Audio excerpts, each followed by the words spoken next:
Eh bien, bonjour à toutes et à tous. Nous voici de retour en direct sur notre antenne de Chérie FM Cambrai, sur la FM, sur le web, sur l'appli et bien entendu sur le DAB+, et également en direct, en vidéo, sur notre page Facebook pour nos émissions certainement les plus regardées depuis les années 2010. C'est vrai que c'est une élection municipale de Cambrai qui est très indécise, très partagée. Et après avoir reçu les 3 premiers candidats, eh bien nous avons le 4e. Je vous rappelle que ça s'est fait par tirage au sort. Et c'est donc Aymeric François qui est notre invité ce midi. Monsieur François, bonjour. Monsieur Binet, bonjour. Bonjour à tous les auditeurs de Chérie FM et aux Cambraisiennes, aux Cambraisiens. Bonjour. Alors, avant de commencer et avant d'entamer le top chrono, Marine est toujours là. Eh bien, un petit mot sur la kermesse. Vous le savez, nous relançons une kermesse à Cambrai, la kermesse de Cambrai. Et tous les midis, on vous donne différents noms. Vous pouvez d'ores et déjà réserver sur la kermessedecambrai.fr. Alors aujourd'hui, on va vous donner 2 nouveaux noms qui seront avec nous le dimanche 4 octobre. On commence, alors le nom va peut-être pas vous dire grand-chose, mais la musique, c'était, et c'est toujours, Pierre Groscola avec Lady Lay.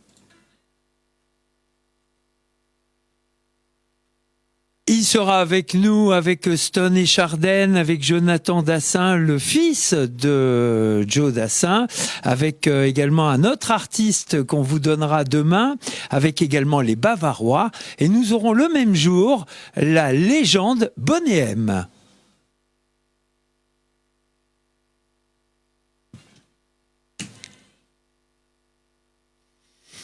Alors la question que je pose à tous les candidats, j'imagine que vous êtes favorable au retour d'une vraie kermesse festive à Cambrai. C'est une demande des Cambraisiens qui est incroyable. Et bien sûr, j'y suis favorable. Ça incarne pour moi tout ce que je veux pour Cambrai, la convivialité, l'amitié. C'est un moment qui est attendu par les Cambraisiens, ça je vous l'assure. Et je vous souhaite tout le succès, Monsieur Binet. Bon, merci beaucoup. Alors top départ donc pour cette 4e interview. Donc Aymeric François qui est notre invité ce midi, je vous le rappelle, avec la liste Cambrai, la nouvelle énergie. Vous êtes né à Cambrai ? Oui, je suis né à Cambrai, au quartier. Je suis né à la maternité catholique de Cambrai. J'ai grandi au quartier Amérique, au quartier Martin-Martin. J'ai vécu à Cambrai jusqu'à mon bac et ensuite je suis parti sur l'île faire mes études et je suis revenu. J'ai eu l'honneur de revenir à Cambrai travailler. Mais oui, je suis un enfant de Cambrai. Je suis ma famille est cambraisienne à 100%, à 120%, et je vis et je respire Cambrai chaque jour.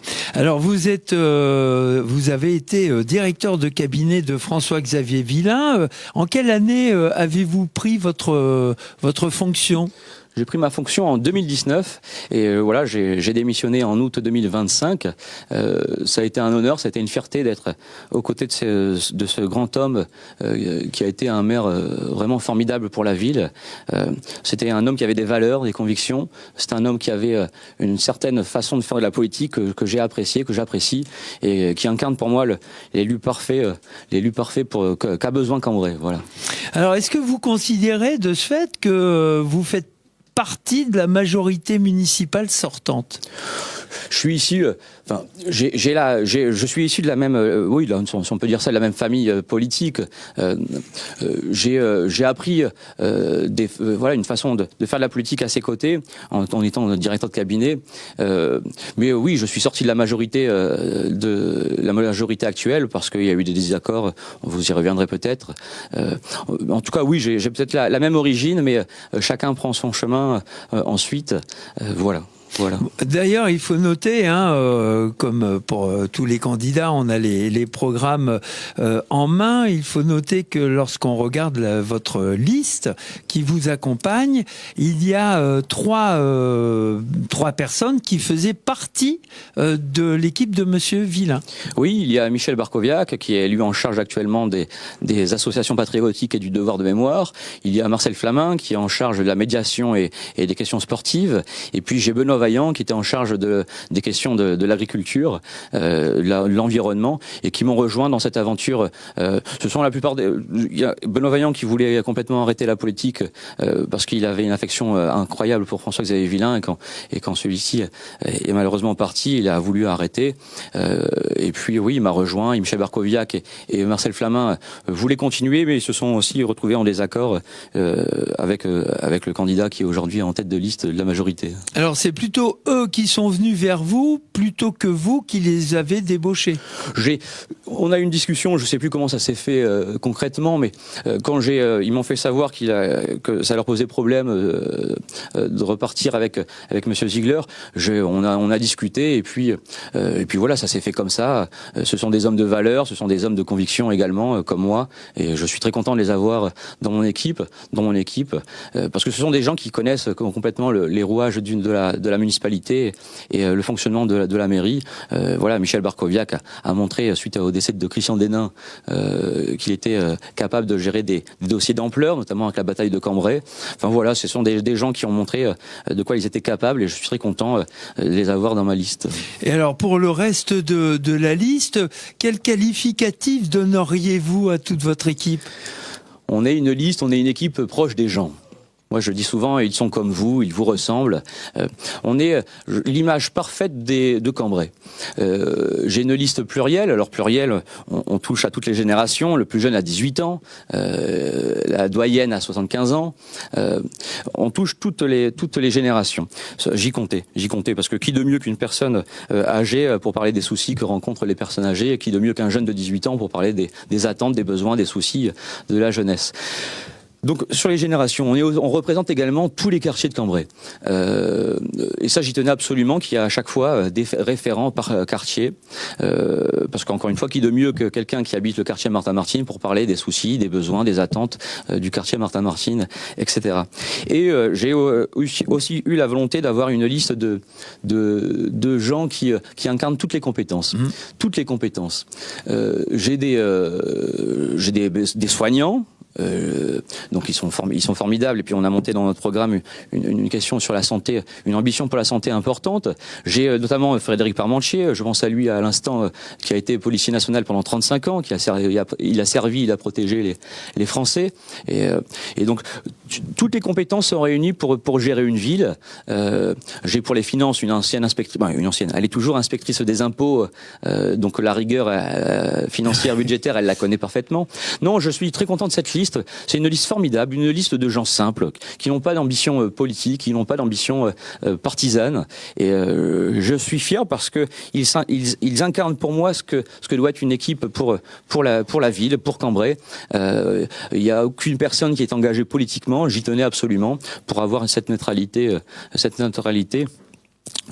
Et surtout que je veux incarner absolument la proximité.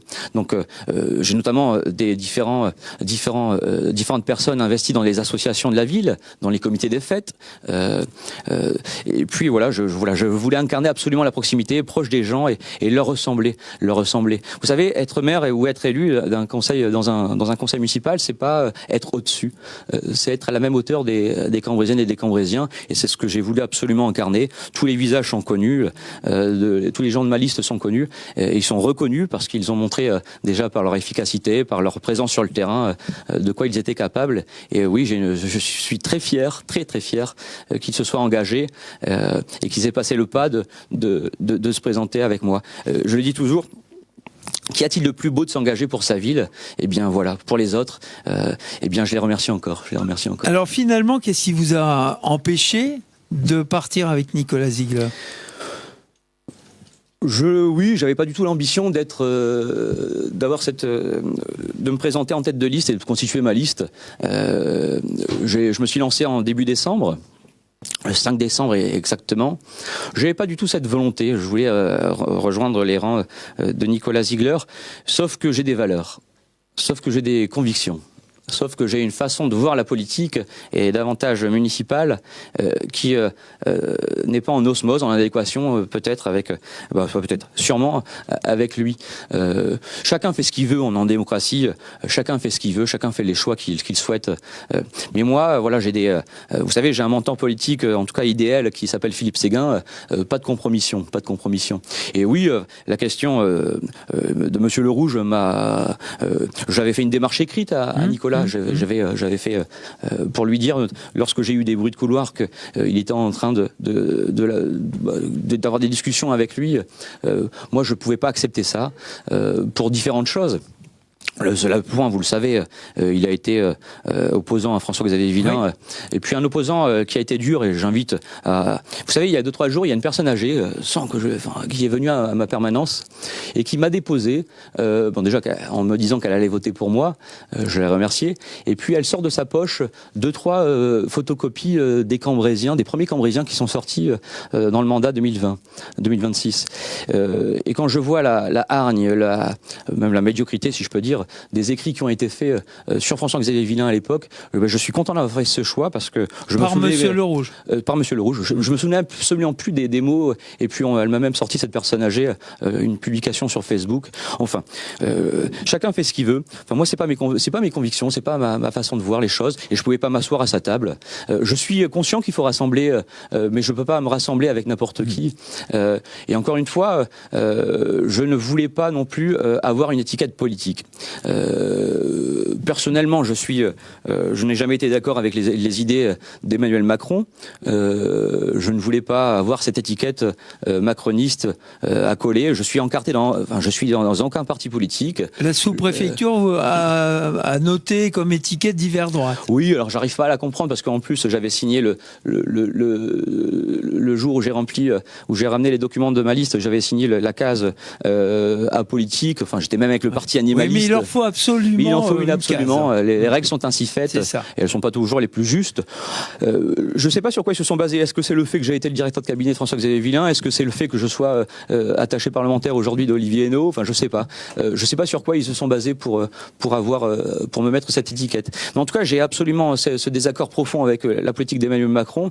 Et vous savez, je considère qu'une élection municipale doit être apartisane. Il ne doit pas y avoir de parti politique qui s'engage pour des candidats municipaux.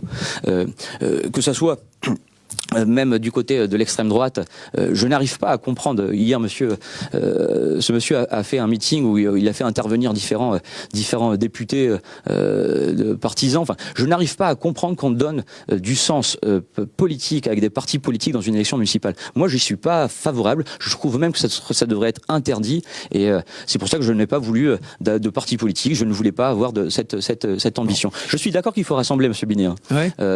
Mais encore une fois, il y a des choses qui sont... J'ai des valeurs et chacun en a, chacun fait ce qu'il veut. Voilà. Alors, malgré tout, même si vous ne vous considérez pas vraiment directement comme une liste sortie de la majorité municipale, bon, on peut dire quand même que la liste de Monsieur Ziegler et la vôtre ont eu la même genèse. Est-ce que finalement vous n'allez pas affaiblir vos deux listes et ouvrir un boulevard pour Stéphane Maurice? Cette question m'a été posée de façon régulière dès que je me suis présenté. J'ai eu des coups de fil qui me disaient « Aymeric, tu vas faire un boulevard au Rassemblement National ». Eh bien, c'est complètement faux. Pourquoi ? Parce que moi, je suis proche des gens. J'entends leur colère. Et le fait que je sois la seule liste indépendante, sans parti politique, je vous assure qu'il y a une sorte d'engouement autour de ma personne et de la liste qui est incroyable. Au meeting, au marché couvert, nous étions 800 personnes. Ça a été incroyable. Ça a été incroyable. Et non, vous savez, la colère, aujourd'hui, des gens qui se sont exprimés notamment pour les législatives où Monsieur Dufausset a été élu, parce qu'il y avait une étiquette politique qui a été donnée, mais c'est surtout aussi parce qu'il n'y avait pas de relation directe avec les Cambrésiens. Et Monsieur Yeola, le candidat de l'extrême droite, participe à jouer cette carte-là. Ben, moi, c'est pas la mienne. Moi, je suis dans la carte du terrain, de la proximité. Et puis, donc oui, j'ai un engouement important important. J'ai un engouement important. Alors, dans votre programme, vous proposez une nouvelle énergie par rapport à avant. Oui. Vous savez, il faut Pourtant, pas dénigrer. Vous étiez quand même le DIRCAB. Mais il faut pas dénigrer le passé. Vous savez, je dis toujours, grâce à François-Xavier Villain et à l'équipe qu'il a faite, mais surtout grâce à sa personne. Cambrai est à un niveau aujourd'hui meilleur que beaucoup de villes qui ont été confrontées au même fléau. Monsieur le maire a sauvegardé Cambrai de certains fléaux nationaux de communes, par exemple du département de taille comparable. Sauf que voilà, on est en 2026 et il y a un virage à prendre.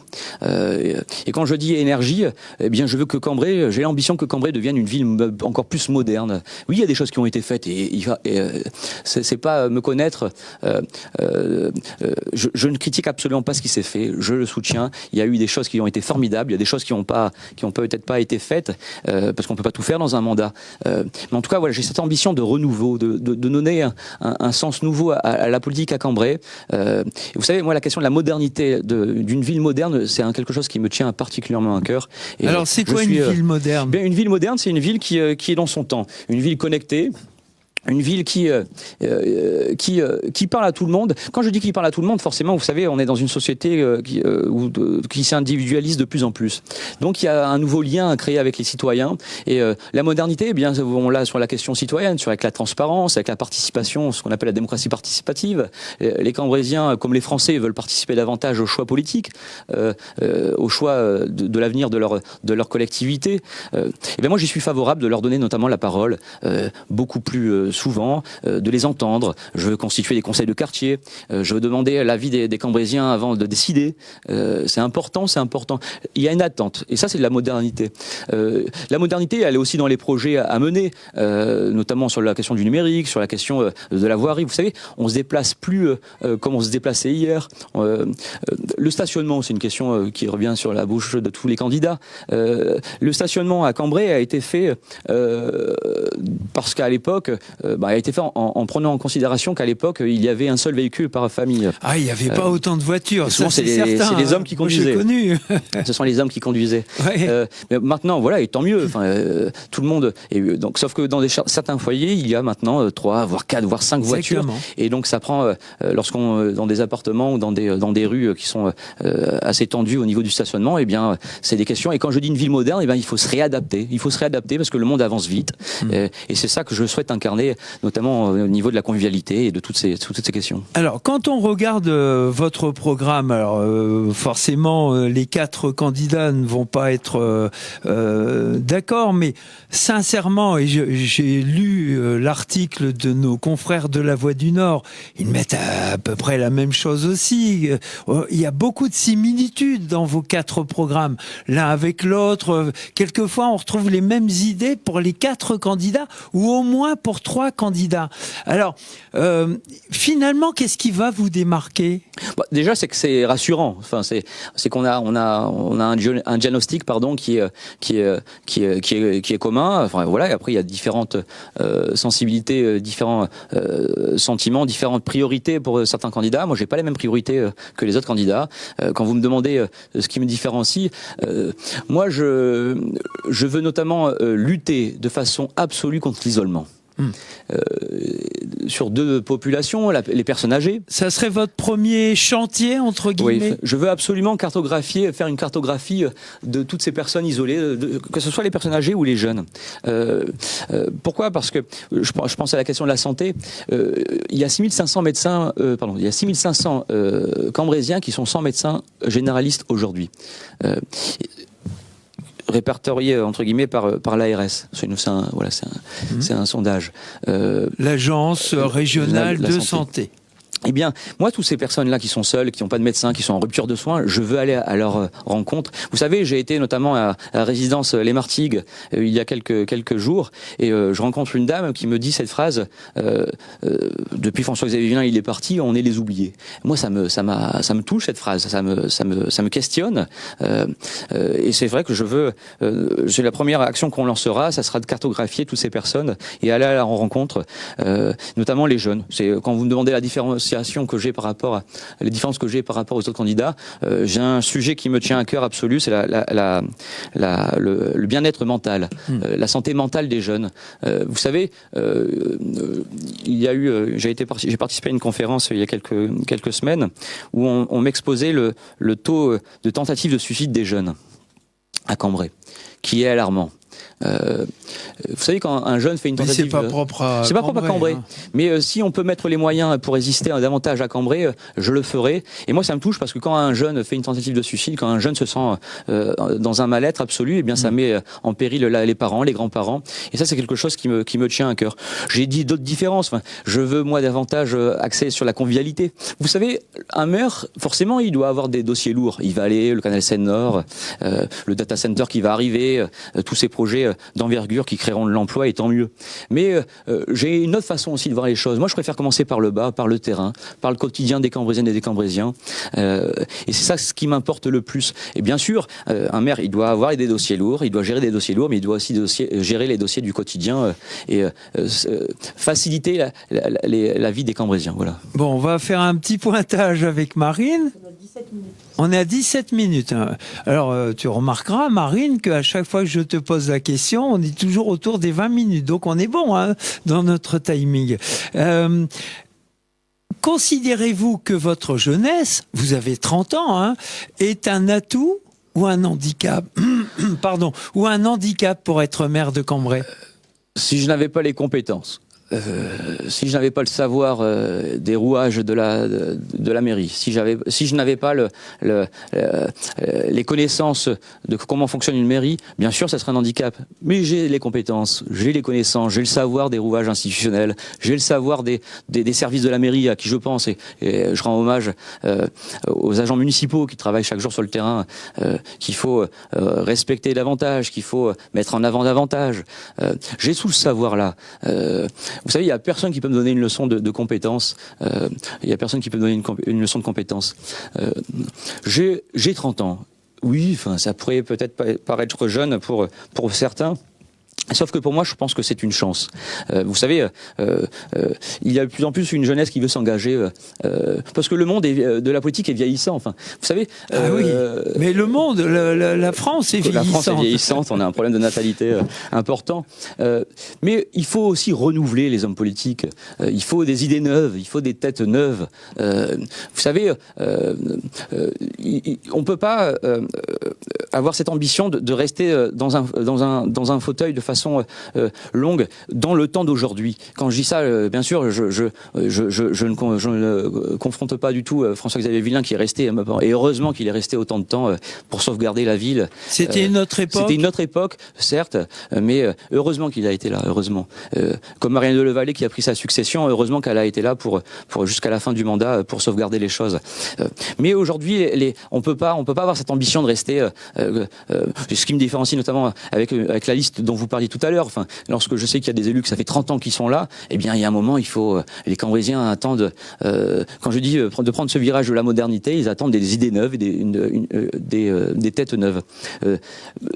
La jeunesse, c'est pas un handicap. Enfin, Bardella a 30 ans, je crois. Gabriel Attal avait 34 ans lorsqu'il s'est engagé. Le député, il a 27 ans.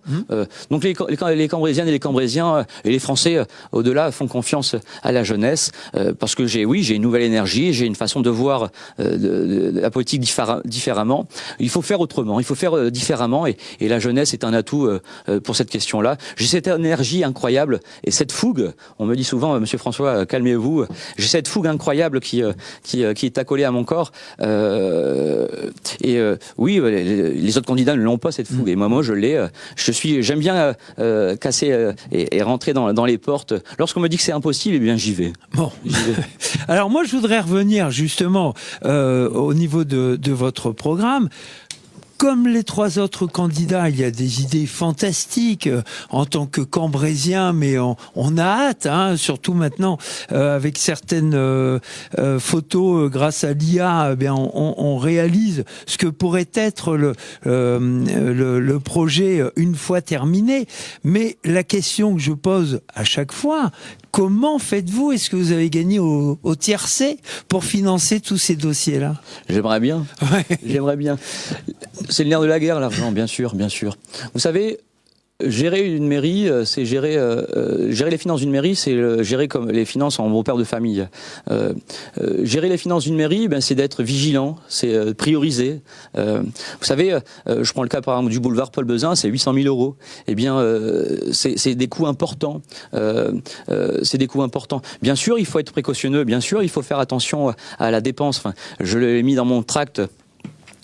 Voilà, chaque euro dépensé à Cambrai sera un euro bien utilisé. Enfin, c'est une formule que j'ai en tête et qui a été aussi reprise par notre candidat. J'ai pas la volonté d'augmenter les impôts.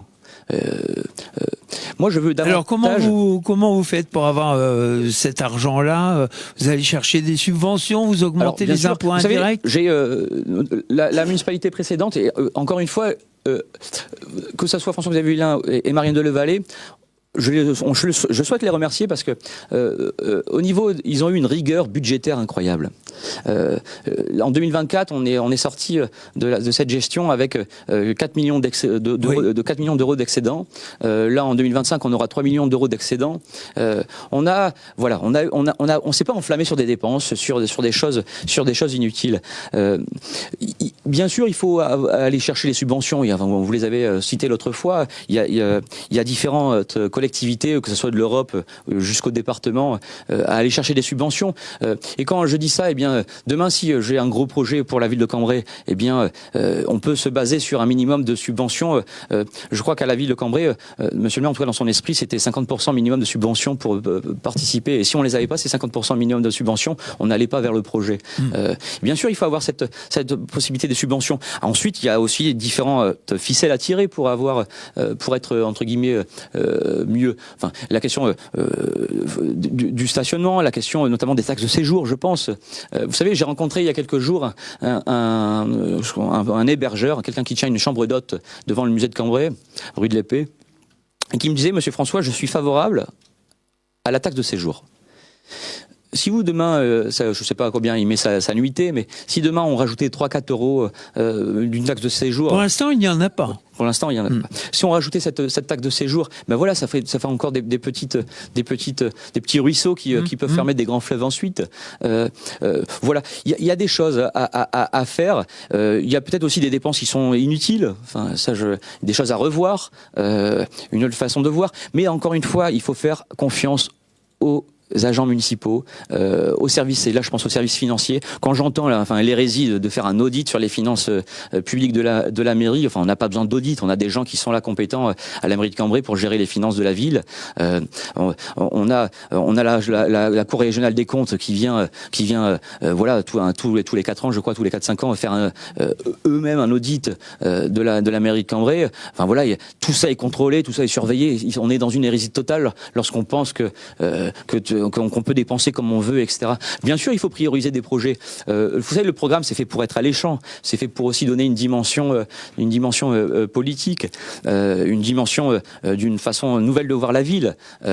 Mais il faudra prioriser. C'est pour ça que j'ai voulu faire des petites icônes en montrant ce que je veux prioritaire, ce que je veux comme grand projet. On peut pas tout faire en même temps. Vous savez, un mandat, c'est long.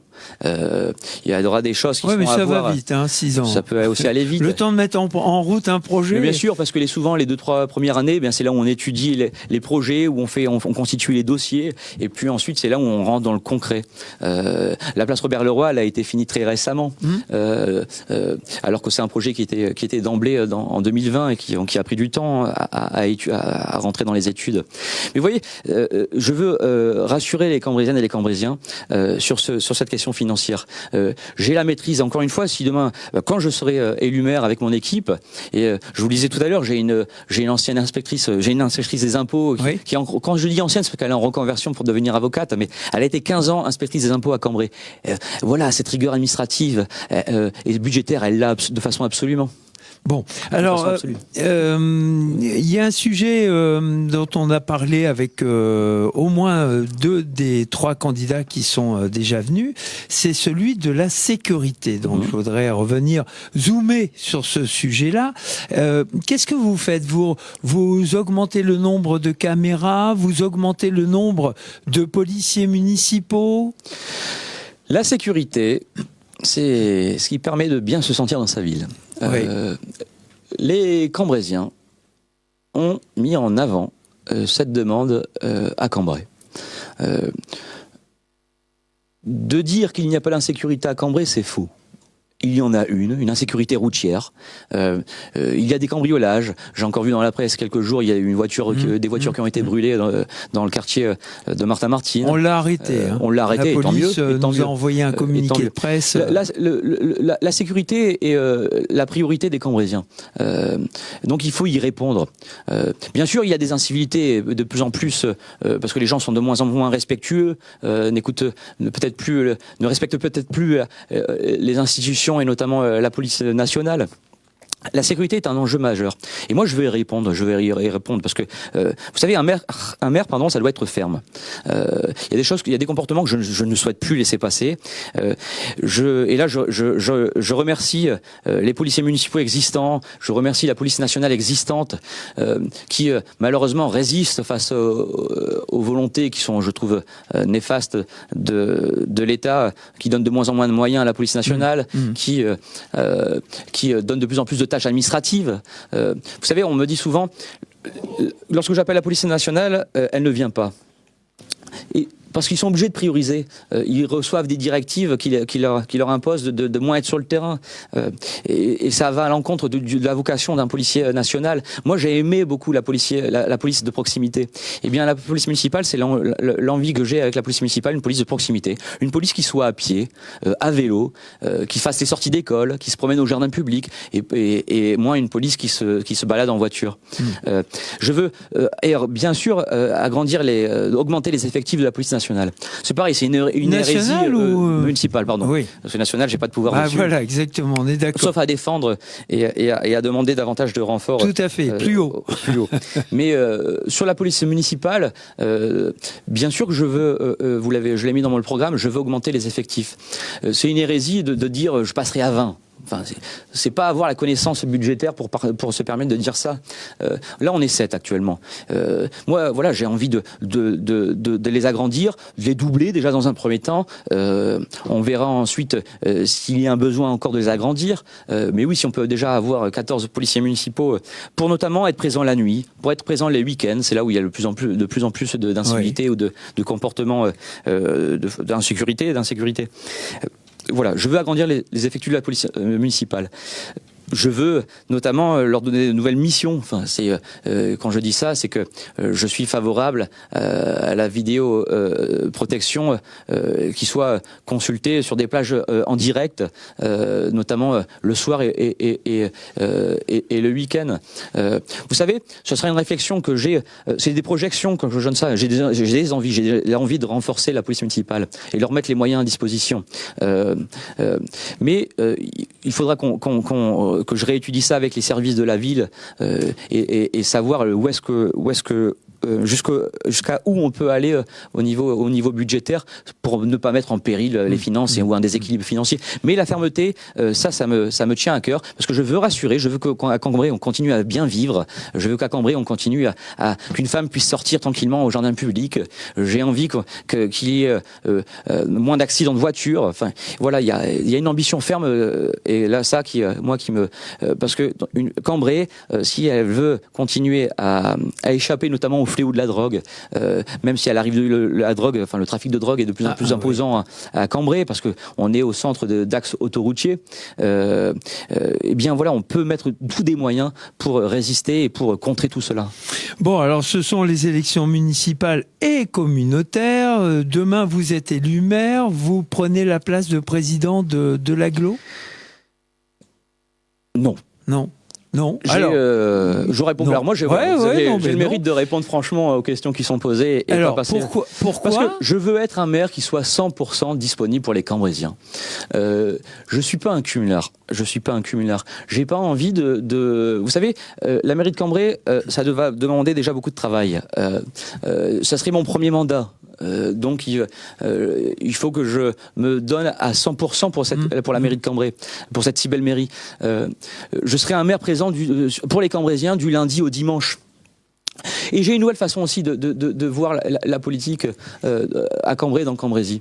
Vous savez, lorsque j'entends un candidat qui fait savoir que, qui donne ce message que les maires ruraux seraient des gens incompétents, moi ça m'attriste, parce que c'est pas parce qu'on est un maire rural qu'on a moins de savoir, moins de compétences que le maire de Cambrai. Ça, je vous le confirme. Bon, oui, monsieur le maire, c'est vrai, monsieur le maire d'Essombel en face de moi. Je veux une nouvelle façon de faire de la politique, et donc non, je ne souhaite pas prendre la présidence de l'agglomération. Je veux me donner à 100% pour les Cambrésiens. Je veux. C'est pas pour cela que Cambrai. Vous savez que l'agglomération ne peut pas faire sans Cambrai. Et Cambrai ne peut pas faire sans l'agglomération. Cambrai aura toujours son mot à dire. Cambrai pèsera toujours dans les décisions de la communauté. On est un tiers, les élus communautaires sont du nombre de l'effectif d'un tiers des élus de la communauté. On aura toujours notre mot à dire. Bien sûr, s'il y a des choses que je suis en désaccord, je le ferai savoir, et puis on aura une discussion, un échange. Voilà, il y a eu Marjorie Gosselet qui a déjà posé sa candidature. C'est une candidature qui est louable, qui est légitime. S'il faut, voilà, je suis favorable à donner la présidence à un maire d'une commune qui soit autre que Cambrai. Alors, il y aura des vice-présidents qui sont cambrésiens, bien sûr. Vous savez, on continuera à peser dans les décisions de la communauté. Mais j'ai une nouvelle façon de voir la politique. Et encore une fois, je ne suis pas un cumulard. Je ne veux pas faire la course, la quête à tous les mandats. Je vais être un maire à 100%, et je veux pas utiliser la mairie comme un tremplin politique. Ma seule ambition, c'est Cambrai, c'est les Cambrésiens, point. Donc vous ne serez pas non plus candidat l'année prochaine, après la dissolution de l'Assemblée nationale avec un nouveau président, pour les législatives, alors? Absolument pas, bon. Absolument pas. Et donc pour la CAQ, pour l'agglo, vous êtes plutôt partisan d'un ou d'une maire rurale plutôt qu'un de vos lieutenants? Ah ben bien sûr. Bon, ouais. J'aime pas trop le terme lieutenant parce voilà. Parce que vous savez, non mais j'aime pas ce terme-là parce que dans ma façon de voir les choses, dans ma vie personnelle ou dans la vie professionnelle, je me mets jamais au-dessus. J'ai pas une vision verticale des choses, j'ai une vision horizontale. Donc les élus qui sont avec moi, qui sont demain adjoints ou conseillers municipaux, on sera tous sur la même. Bien sûr, le maire, c'est lui qui doit incarner cet engouement, qui doit décider, qui doit avoir le dernier mot. Mais j'aime pas le terme lieutenant. Mais la gestion de la présidence de la CAQ, de l'agglomération de Cambrai, non, je ne souhaite pas non plus que ce soit un élu de Cambrai qui... je veux faire confiance, je fais confiance à la ruralité, je fais confiance voilà, encore une fois, les compétences sont diverses, sont variées, il faut entendre les autres maires, et encore une fois, je veux rassurer, Cambrai aura toujours son mot à dire et pèsera dans chacune des décisions de l'agglomération. Alors justement, en parlant de vos adjoints, est-ce que vous avez déjà défini le positionnement de la liste, qui sera premier adjoint, second et ainsi de suite? Est-ce que vous pouvez d'ores et déjà l'annoncer? Non. Non. Pourquoi? Parce que je suis encore j'ai encore quelques questionnements pas sur les délégations, mais sur l'ordre. Mais en tout cas, je sais où je vais mettre les gens qui sont sur ma liste. Vous savez, j'ai un policier national retraité qui a été 35 ans. Bien sûr, il ira à la sécurité. Pourquoi je dis ça? Parce que j'ai pris des personnes qui savent de quoi elles parlent. Oui, c'est ça. Je veux des gens compétents. Je veux des gens qui. Ce sera pas comme au gouvernement, on passe de l'agriculture à l'éducation. Exactement. Enfin, Roselyne Bachelot qui a traversé tous les ministères. Enfin, j'ai pas du tout cette volonté. Moi, j'ai pas cette façon de voir la politique. Je veux.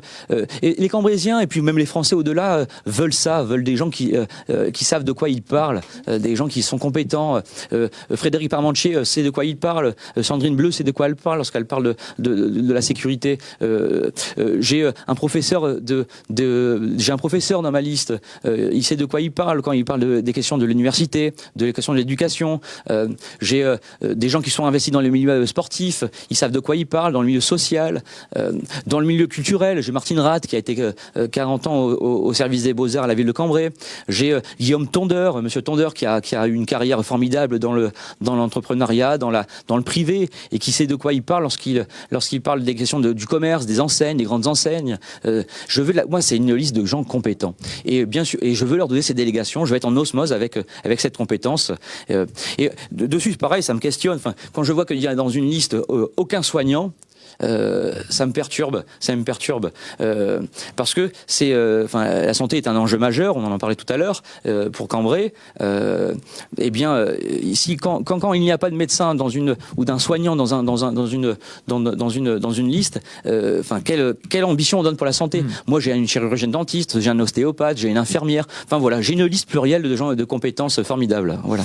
Alors, il reste, Marine, à peu près 7 minutes environ. Oui, 7-8 minutes, donc on est bien au niveau du timing, vous l'avez certainement entendu. J'ai plaisir à terminer par mon pour ou contre, et puis donc vous avez encore quelques minutes, vous allez pouvoir expliquer votre réponse. Alors certaines sont, je les ai posées au 3, et donc je les aurais posées au 4, d'autres en fonction des sensibilités ou de l'air du temps sont différentes. Alors je commence par quelque chose que je n'ai pas encore posé aux 3 autres, pour ou contre l'idée et le développement de l'aéroplane à Nerny. J'y suis pour. Vous voulez que je... Ouais, j'y suis pour, parce que ça, vous savez, l'aéroplane, eh bien, c'est ce qui permet également. C'est un projet qui est lancé, qui est bien lancé. C'est sur la question du loisir et de la convivialité. C'est ça, voilà. Je veux une ville qui soit davantage conviviale, une ville où on s'amuse davantage, où on ait cette ambition fraternelle. Toutes les choses, que ce soit l'agglomération ou au niveau de la ville de Cambrai, qui peuvent permettre cette convivialité, j'y suis pour. J'ai mis, je sais pas pourquoi je fais une fixette sur une des propositions de mon programme. J'ai rencontré beaucoup de personnes âgées, et vous savez, j'en ai rencontré des milliers dans mes fonctions de directeur de cabinet. On me réclamait toujours une péniche. Alors, on me disait toujours à l'époque, il y avait la péniche à Quentin-Pré. À la discothèque. Moi, j'y suis allé. Hein. J'ai pas eu cette chance. C'était Madame Lévesque qui tenait cette péniche. Exactement. Donc, l'épouse à Claude Lévesque, qui a été longtemps adjoint aux fêtes de la ville de Cambrai, de Monsieur Villain. On me parlait des balles populaires. Et puis, vous voyez, moi, je crois que c'est par là qu'on recrée aussi du sens. Et donc, j'ai eu une idée un peu folle, un peu rigolote, d'acquérir d'acheter une péniche et la transformer en salle municipale, c'est-à-dire que comme la salle Raymond Gernet, comme la salle René François, comme la salle Maréchal, et bien demain on pourra, les Cambrisiens, pour leur anniversaire, pour leur mariage, pour n'importe quelle fête, ou à disposition des associations, et bien ils pourront louer la salle dans une péniche aux portes de Quentin-Pré. Je suis amoureux à la convivialité, je suis amoureux aux choses simples, je suis quelqu'un de très simple, et j'adore tous ces regroupements autour de la bonne humeur. Et là, vous en faites partie, Monsieur Binet. C'est pour ça que je suis favorable notamment à tout ce qui est encore le Energy Tour, etc. Enfin, voilà. Bon, oui. Pour ou contre ça, vous vous en doutez, puisque je l'ai posé aux 3 autres, la mosquée à Cambrai, la nouvelle mosquée à Cambrai. Oui, enfin, la nouvelle qui a un déménagement. Il n'y a pas une création d'une mosquée, il n'y a pas une mosquée en plus. Vous savez, il y a eu beaucoup de fantasmes. Elle sera plus grande. Elle sera plus grande. Mais il y a eu beaucoup de fantasmes qui ont été notamment soufflés par un candidat. Et là, je souhaite rassurer les Cambrasiens et les Cambrasiens sur ce plan-là. Il n'y aura pas de minaret. Il n'y aura pas 1500 personnes. Les maisons, elles ne seront pas dévaluées. Je veux rassurer sur ce point-là parce que et j'entends les questions légitimes des Cambrasiennes et des Cambrasiens qui se posent des questions, mais je vous assure, qu'il n'y aura aucun problème. Vous savez, je ne suis pas pour ou contre une mosquée à Cambrai, je suis pour que chaque personne qui croit ou ne croit pas puisse s'exprimer. Je respecte autant cette communauté que toutes les communautés cambrésiennes. Voilà, enfin, on est une ville plurielle, on est dans un pays pluriel, je respecte tout le monde. Les services préfectoraux avaient donné une mise en péril de leurs locaux rue Saint-Va. Il n'y a personne qui était au courant. Enfin, tous les Cambrésiens que je rencontre, ils ne savaient même pas qu'il y avait une mosquée rue Saint-Va. C'est vrai. Donc ils ont été obligés de quitter les lieux. Ils se sont intéressés sur des terrains vacants, etc. Ils ont acheté avec leurs propres fonds. C'est pareil, je veux rassurer parce qu'il y a eu des inepties qui ont été faites sur ce sujet-là. La mairie de Cambrai n'a mis aucun argent public, parce que c'est interdit déjà, mais il n'y a aucun argent public qui est donné ni pour l'achat du terrain, qui n'a été donné ni pour l'achat du terrain, ni pour la construction de la mosquée. Je veux rassurer parce que j'entends beaucoup de choses qui sont fausses et qui sont un peu soufflées en sous-marin par certains. Ils ont acheté un terrain privé. Ils bâtissent avec des fonds privés. Le maire de Cambrai n'a pas son mot à dire dans ces choses-là. Si c'est un problème, c'est au service, c'est plus haut. Ils ont respecté les règles d'urbanisme. Ils ont respecté les ABF. Ils ont respecté tous les services instructeurs de tous les différents corps et de toutes les différentes institutions. Donc, il n'y a aucun sujet sur celui-là. Bien sûr, il faut être davantage dans la concertation. Il fallait peut-être qu'on puisse être informé et prévenir pour qu'on puisse, avant d'éviter les fantasmes. C'est un sujet important, mais encore une fois, je suis pour le respect de tous et je ne suis pas l'élu, je ne serai pas demain le maire qui est dans la querelle ou dans la division. Je veux rassurer les Cambrésiennes et les Cambrésiens et ça, j'y tiens absolument. Bon, voilà. On avance pour ou contre le 15 août sur la place de Cambrai par rapport à l'aménagement que vous pensez y faire et donc en même temps tout le centre-ville et aussi le marché couvert. J'y suis pour. Et qui suis-je pour arrêter la fête foraine en centre-ville? C'est une fête qui a 500 ans à Cambrai.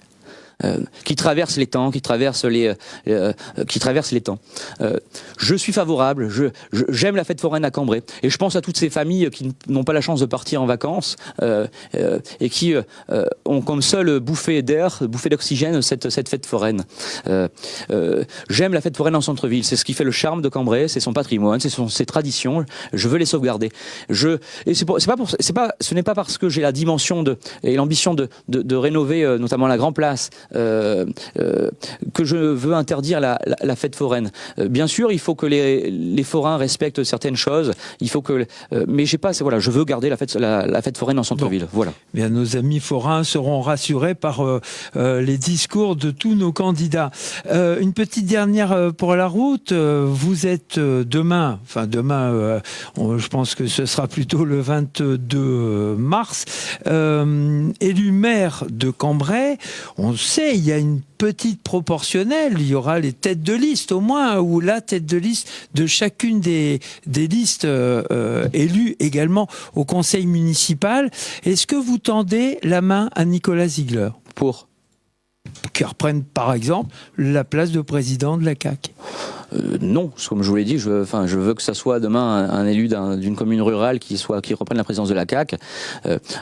Vous savez, je veux être un maire sans division, sans exclusion. Je veux demain respecter les opposants, respecter l'opposition. Je suis pour le discours pluriel, je suis pour la confrontation d'idées. C'est ce que je regrette un peu dans cette campagne qui a été un peu médiocre à mon encontre, où il y a eu des rumeurs, des choses très sales qui ont été faites. Je ne vais pas les dire, mais je suis dans le respect des idées. Moi, jamais j'attaquerai les personnes de façon individuelle, jamais j'attaquerai les gens. J'aime débattre, j'aime la confrontation d'idées. Et je respecte les opposants, je respecte les oppositions. Non, on pourra débattre, mais je soutiendrai, ça je l'ai fait savoir, un maire rural, quel qu'il soit. Et là, voilà, il y a ce jour Marjorie Gosselet qui a donné sa candidature, qui est louable, qui est légitime. Et puis voilà, on verra ce qu'il en est demain. Merci monsieur et François. Une toute dernière petite phrase de conclusion. Si les Cambrésiens veulent un maire 100% présent sur le terrain, s'ils veulent un maire qui incarne la proximité, qui incarne la vérité, qui incarne la simplicité, je suis là. S'ils veulent une équipe qui soit compétente, vous savez, moi je suis très dans le collectif. Hein. Je sais pas moi, je suis très dans la compétence et dans l'esprit collectif. S'ils veulent des gens qui leur ressemblent, s'ils veulent des gens qui savent de quoi ils parlent, s'ils veulent des gens qui soient investis chaque jour sur le terrain, de 365 jours, eh bien qu'ils nous fassent confiance et qu'ils aillent voter en masse ce dimanche. En tout cas, je suis très content de m'être lancé parce qu'il y a un engouement fou et j'espère que ce résultat sera dans les urnes ce dimanche. Monsieur Binet, je vous remercie pour cette parole. Mais oui, voilà, si les gens veulent des gens qui aiment leur ville, qui ont la passion, qui ont l'amour de leur ville, ben, qu'ils nous fassent confiance. Voilà, merci beaucoup. C'était donc Aymeric François. Alors, vous êtes d'accord aussi avec vos 3 petits camarades, on va les appeler comme ça. Dimanche, il faut absolument aller voter, hein, oui. Que ce soit à Cambrai ou dans sa propre commune, il faut y aller. Même les petites communes où il n'y a qu'une seule liste, eh ben on peut toujours ne pas être d'accord sur cette liste, donc on a 2 choix. On peut voter blanc, on peut voter pour la liste. C'est important, c'est une liberté. Il faut aller voter. Chacun est libre de faire ce choix dans l'isoloir. Il y a aucun problème sur ça. Tout le monde doit aller voter parce que c'est l'expression d'un sentiment, d'une volonté pour l'avenir. Et l'avenir, on le construit en votant. Et si on peut bien voter, c'est encore mieux. Merci beaucoup. Alors, un petit dernier mot de conclusion sur ces 4 émissions que nous avons proposées. C'est toujours un réel plaisir avec toute l'équipe de proposer ces émissions. On est nombreux derrière, à la régie vidéo, à la régie technique, au chronomètre. À chaque élection, depuis que nous avons ouvert Chérie FM en 1991, je pense avoir été celui qui a interviewé le plus de fois Monsieur Villain, puisqu'il a été candidat sur plusieurs élections. Eh bien, nous avons toujours essayé d'être impartial. Nous avons proposé un tirage au sort sur Facebook et en direct, et le sort a défini l'ordre de passage. Mes questions ont toujours été réfléchies, bien entendu, en tant que Cambraisien travaillant et vivant beaucoup à Cambrai, comme tout le monde, j'ai essayé de poser des questions qui sont sensibles par rapport aux souhaits d'une Cambraisienne et d'un Cambraisien lambda. Ça, c'était très important que je me mette à leur place. Comme tout le monde aujourd'hui, je lis les réseaux sociaux où on me donne des informations qui tournent sur les réseaux sociaux. Comme tout le monde, j'ai entendu énormément de rumeurs et je peux vous assurer qu'en aucun cas, ces questions ont été écrites par rapport aux réseaux sociaux ou par rapport aux rumeurs. C'est simplement par rapport aux souhaits des Cambraisiennes et des Cambraisiens. Voilà, demain midi, on restera sur Cambrai puisqu'on va parler du salon gourmandise, vin et chocolat. On aura Didier Labarde, le président du Lions Club de Cambrai, et on fera un petit récapitulatif de tous les artistes qui viendront à notre kermesse de Cambrai. Bon appétit. Oui, sur ces mots, bon appétit.